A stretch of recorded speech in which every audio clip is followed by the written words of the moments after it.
see two 13-year-old athletes. Okay. They're in the exact same grade, they were born in the exact same month, and they've been assigned to the exact same training program by their coach. Right.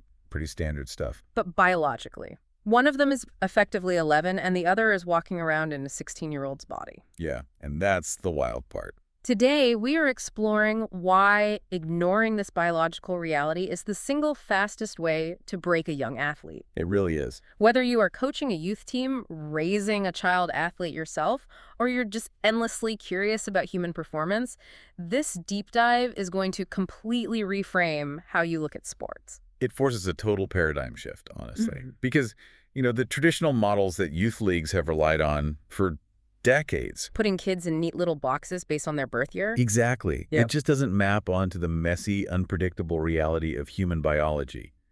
And when our systems ignore biology, the athletes are the ones who pay the price. And that is the exact problem we're tackling today. We're pulling from this incredibly insightful guide published by the IYCA. That's the International Youth Conditioning Association, right? Yep, and the guide is called Athletic Development Across the Ages. Our mission for this deep dive is to cut through the overwhelming and frankly paralyzing noise of modern youth sports coaching. Because there's just so much noise out there right now. Oh, absolutely. We're going to extract a clear, highly practical roadmap for building truly resilient athletes, because the environment out there today is highly toxic for well-intentioned coaches. It really is. It's actively pushing great people out of the profession. I mean, the sports science community has done a fantastic job over the last decade of recognizing the dangers of early specialization. Right. We've all seen the data on youth burnout and overuse injuries. Exactly. So the experts sounded the alarm, but they sounded the alarm so loudly and so constantly that it created this massive culture of fear. The guide captures this perfectly, actually. They open with a direct quote from a coach who recently reached out to the IYCA, and it sets the stakes so well. What did they say? The coach said, "Sometimes it feels like all we hear is what not to do." Wow. Yeah. Right. Don't push them too hard. Don't let them specialize early. Don't overtrain them. Don't ruin their joints. Don't create psychological burnout. Which leaves a coach standing on the field with 20 kids, absolutely terrified to run a practice. I'd be terrified too. Right. When your entire education consists of a list of prohibitions, you experience total paralysis by analysis. Coaches, especially the ones who care deeply about their athletes, are experiencing massive anxiety. Because they don't want to be the one who breaks these kids. Exactly. But telling someone what not to do doesn't teach them what to do. They need actual biomechanical tools. They need a framework. And that brings us to the core solution presented in the source material, which is long-term athletic development, or LTAD. LTAD? Let's define this clearly before we go any further. LTAD is the intentional progressive development of physical abilities over a span of many years. Many years being the operative phrase there. Right. We're talking about building movement literacy, foundational strength, speed, coordination, power, balance, and ultimate durability. The key word in that whole definition is progressive. LTAD is not about stringing together random, exhausting workouts just to make kids sweat. Just to make them feel like they worked hard. Exactly. And it is absolutely not about running endless sport-specific drills. You see this all the time, right? Oh, making a 10-year-old throw 100 curveballs in a weekend. Yes. Or running highly complex zone defense schemes for middle schoolers. LTAD is about building the fundamental athletic machine first, and only refining the specialist much, much later. Okay, let's unpack this. Because if LTAD is fundamentally about intentional progressive development, we have to confront the single biggest mistake the industry makes. Which is how we decide to progress them. Right. And that mistake is relying on the athlete's birth date. This was the absolute aha moment in the source material for me. Oh, the age gap data. Yes. The idea that two chronological 13-year-olds can be 3 to 4 years apart in biological age. What's fascinating here is that this biological gap completely shatters the foundation of how almost all youth sports leagues operate. Because we just group kids by their birth year. Right, because it's administratively easy. All right. And we assume it creates a level playing field. But biology really doesn't care about the calendar. It definitely doesn't. If you have those two 13-year-olds, one might be deep into a massive growth spurt. Their endocrine system is flooded with hormones. They've gained significant muscle mass. They're practically an adult biologically. Basically, yeah. Yeah. And the other kid hasn't even started to produce those hormones yet. Wait, so organizing kids strictly by these calendar age brackets and expecting them to handle the exact same physical training load Yeah. is almost like assigning math homework based on a kid's shoe size? That is, I mean, that's a brilliant way to look at it. I mean, it might randomly correlate every now and then, but fundamentally, you are measuring the completely wrong metric to determine their capability. You might occasionally guess right by accident, sure. But ultimately, you're going to leave a massive portion of your roster deeply frustrated, severely injured, or completely bored. Because growth dictates everything. Absolutely everything in a young body. It dictates their baseline coordination, their natural force production, the leverage of their limbs. And their injury risk, right? Yes, their inherent risk for soft tissue injury, and crucially, how their central nervous system adapts to the stress of your practice. So LTAD demands that you coach the biological reality of the athlete standing right in front of you today. Not the arbitrary age listed on their registration form. Since biological age requires us to constantly shift our focus, let's look at how a coach actually navigates this. I want to look at the distinct biological phases these athletes go through. Okay, let's do it. Let's start with the early years, roughly ages 6 to 9. This is before the massive disruptive growth spurts hit. Right. The body is relatively stable here. Yeah. This period is the absolute golden window for acquisition. The IYCA refers to this phase as developing movement literacy. Movement literacy, I like that. And the emphasis has to be entirely on the nervous system, not the muscular system. And what does that look like in practice? Because if I'm coaching 7-year-olds, the temptation is to teach them the specific rules of the sport. Like running a perfect pick and roll. Exactly. But the focus here shouldn't be that. It needs to be the absolute basics. Running, jumping, landing safely, throwing, skipping. Let's look at the physiological mechanism behind why that's so important. Take skipping, for example. Okay, skipping. It seems like a playground game, but skipping requires unilateral coordination. It requires the brain to fire muscles on one side of the body independently of the other. Establishing a rhythm. Right. If you don't build that neuromuscular mapping early on, how can you expect that same kid to execute a complex, one-legged deceleration on a soccer field 3 years later? You can't. You really can't. Instead of using the old cliche about learning the alphabet before writing a novel, it's really more like building an operating system for a computer. Oh, I like that analogy. You cannot install a highly complex, heavy application like pitching a baseball if the base operating system of balance hasn't been coded yet. Exactly the right framework. And the guide is very specific about the volume required to build that operating system. What are the numbers? For this age group, they recommend roughly 4 to 6 hours of total physical activity per week. But the distribution is what shocks most modern parents. Why? What's the breakdown? Roughly 70% of that time should be unstructured movement and play-based activity. Wow, 70%. Yeah. Another 20% can be simple foundational strength, meaning bodyweight activities like climbing or crawling. And the rest? Only about 10% should be formal sports skill introduction. Okay, I have to push back here, representing the parents listening, because I hear that 10% figure, and my immediate thought is panic. I get that a lot. Right. Kids naturally want to compete. If I keep my 8-year-old focused on playing tag and climbing trees while their peers are going to elite travel academies, 4 days a week, yeah. aren't they going to fall hopelessly behind? It is the most common fear in youth sports, but the science definitively proves the opposite. Really? Yes. The athletes who specialize at 8 years old might look better at age 10 because they've rehearsed very specific motor patterns. But they have artificially capped their athletic ceiling. How so? Unstructured play forces the brain to solve spatial problems, react to unpredictable environments, and develop a wide variety of motor pathways. While the kid in the structure drill is only learning to react to a cone. Precisely. Furthermore, doing the exact same repetitive motion, like throwing a baseball, at an age where the joints are highly immature. That's a primary driver of overuse injuries, right? It's the main driver. The kid playing in the travel academy isn't getting ahead. They're often just accelerating toward physical and mental burnout by age 13. Which perfectly sets up the next biological shift. As we move into the preteen years, around ages 10 to 12, the body is still relatively stable. but the capacity for work increases. Right, the toolbox expands, the volume goes up to about 6 to 10 hours of activity a week, and we start seeing more structured training. The operating system is installed, so now we start upgrading the hardware. The breakdown of time evolves here. What does the new split look like? Movement and athletic skill development drops to about 50%. The crucial shift is that 30% of their time should now be dedicated to foundational strength mapping. And just to be clear, we are not talking about putting a barbell on a 12-year-old's back and screaming at them to lift heavy. Oh, absolutely not. No weights yet. The source specifically highlights 4 key foundational movement patterns: the squat, the hinge, the push, and the pull. Right. It's about teaching the central nervous system how to recruit muscle fibers in those specific patterns. And the remaining 20%. That can now be dedicated to sport-specific skills.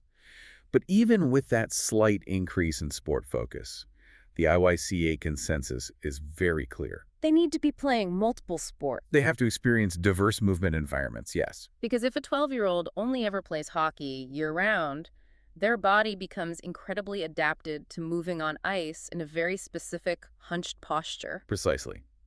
The body adapts to the demands placed upon it. That hockey player is losing their rotational mobility. They're missing out on the vertical leaping mechanics from basketball. Or the hand-eye tracking developed in tennis.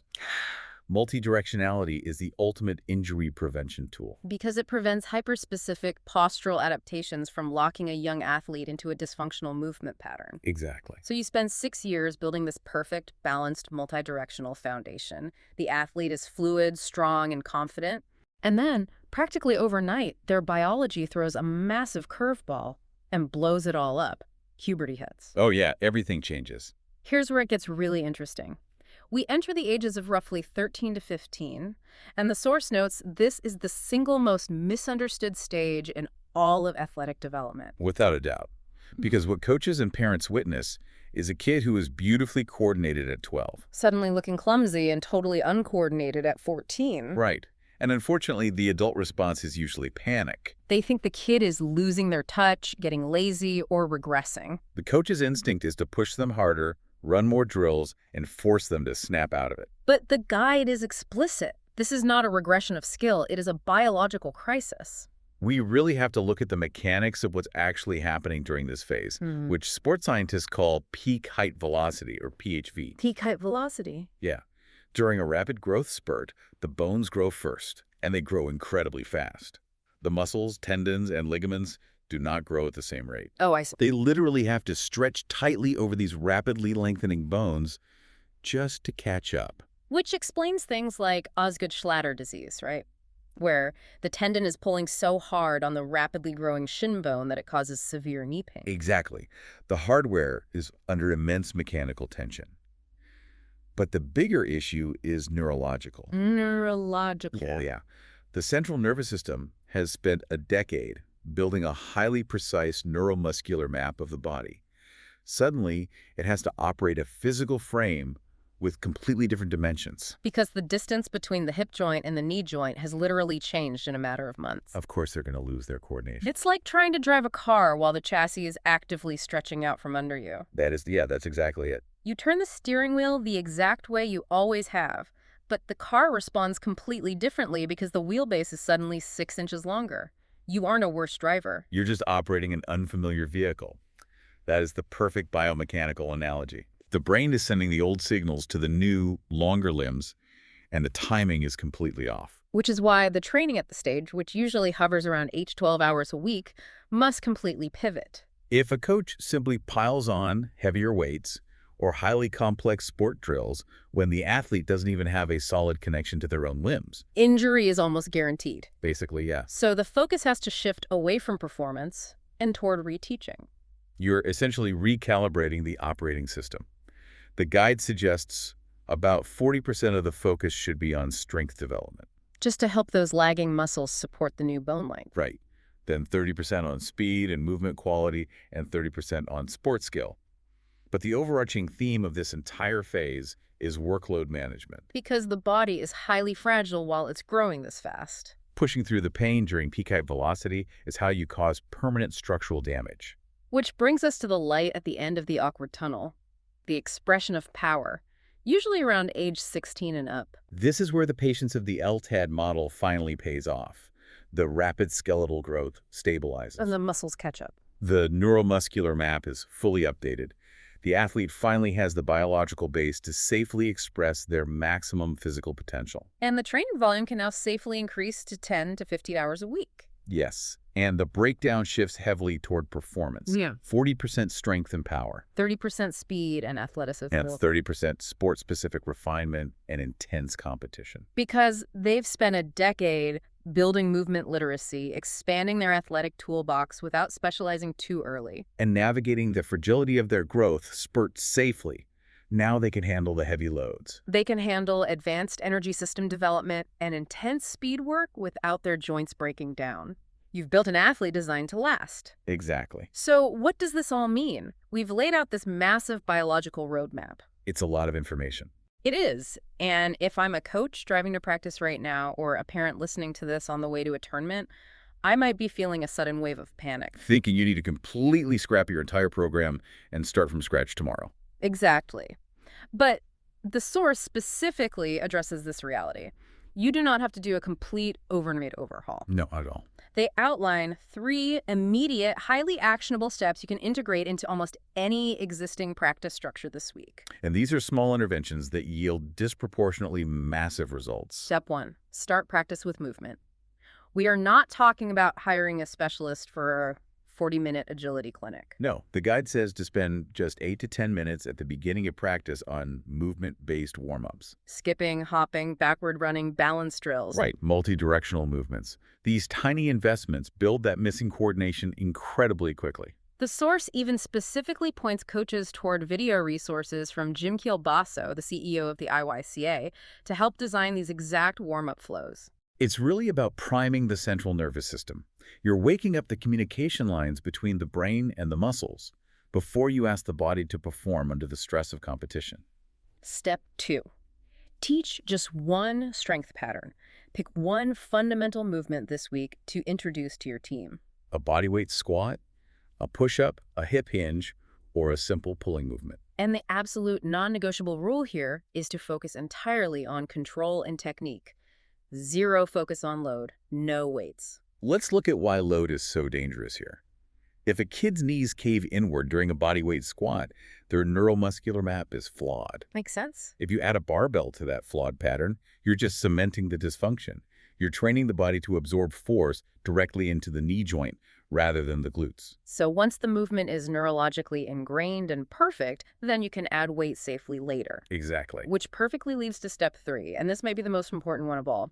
Teach athletes to slow down. If we connect this to the bigger picture of modern sports culture, think about what we constantly celebrate and reward. Explosiveness, the fastest sprint, the highest vertical jump. The quickest first step. Coaches run endless drills, forcing athletes to accelerate. But very few ever spend a single minute teaching an athlete how to decelerate safely. Everyone wants to buy a massive, faster engine, but absolutely nobody upgrades the brakes. That's a great way to put it. And if you have a massive engine with no brakes, you're going to crash the car. The guide stresses that incorporating drills that emphasize controlled stops and landing mechanics is what actually saves ligaments. Let's look at the mechanism of an ACL tear, for instance.